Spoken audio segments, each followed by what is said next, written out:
করিমপুরের রাধাবল্লভ বিখ্যাত মিষ্টির দোকান, যেখানে সারাদিন ডালপুরি বিক্রি হয়, লুচি বিক্রি হয় এবং ভ্যারাইটি আইটেমের মিষ্টি বিক্রি হয়। তো আমরা ভিডিওটা খুব বড় নগর ছোটোর মধ্যে করছি, তো দেখতে থাকো, ঠিক আছে? ভিডিওটা কিরকম হচ্ছে। এই যেখানে ডালপুরি তৈরি হচ্ছে, দাদা ডালপুরি তৈরি করছে, দাদার সাথে আমরা একটু কথা বলে নেবো, ঠিক আছে? দাদা রেডি, দাদা কাজটা করে হলেও হাতের কাজটা সেরে নেক, তারপরে দাদার সাথে একটু কথা বলছি। সেই ডালপুরিটা দেখাও, ঠিক আছে? এই যে বিখ্যাত সেই ফুলকো ফুলকো ডালপুরি, ঠিক আছে? এর ভিতরে ডালের পুডিং দেওয়া আছে, ঠিক আছে? এবং নন স্টপ ডালপুরি তৈরি হচ্ছে করিমপুর রাধাবল্লভে, ঠিক আছে? হেবি সুন্দর একদম নন স্টপ ডালপুরি তৈরি হচ্ছে। তো আমরা দাদার কাজটা শেষে দাদার কাছে একটা ছোট্ট ইন্টারভিউ দাদার কাছে। দাদা, কটা থেকে ডালপুরি তৈরি করছো তুমি? আর সারাদিন ডালপুরি তৈরি হয় নাকি?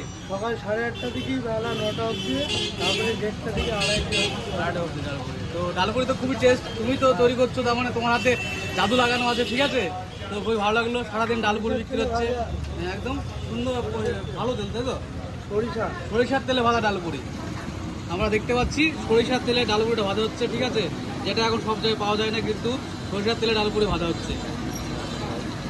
দাদা, ডালপুরি ছাড়া কি কি হয় তোমার এখানে ভাজা ভিডিও আইটেমের মধ্যে? সকাল 7:30টার সময় লুচি হবে 8টার দিকে, তারপরে 8:30টার দিকে ডালপুরি, 9টায় লুচি, 12:30টায় সিঙ্গাড়া, আবার ডালপুরি। আচ্ছা আচ্ছা, মানে টাইম ভাগ করা আছে, ডালপুরি, লুচি, সিঙ্গাড়া সমস্ত রকম আইটেম পাবেন। তাছাড়া এখানে পেয়ে যাবেন মিষ্টির বিভিন্ন রকমের আইটেম, ঠিক আছে?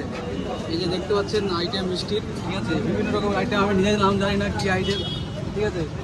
বিভিন্ন রকমের মিষ্টি, আপনার সরপুরিয়া, সরবরাহ শুরু করে কালাকাঁদ, বিভিন্ন রকমের কালাকাঁদ, দই, টক দই, লাল দই, সব দই পাওয়া যাবে। আমরা নিজেরাই আজকে অফিস থেকে গেছি আমাদের ডালপুরি নিতে, ঠিক আছে?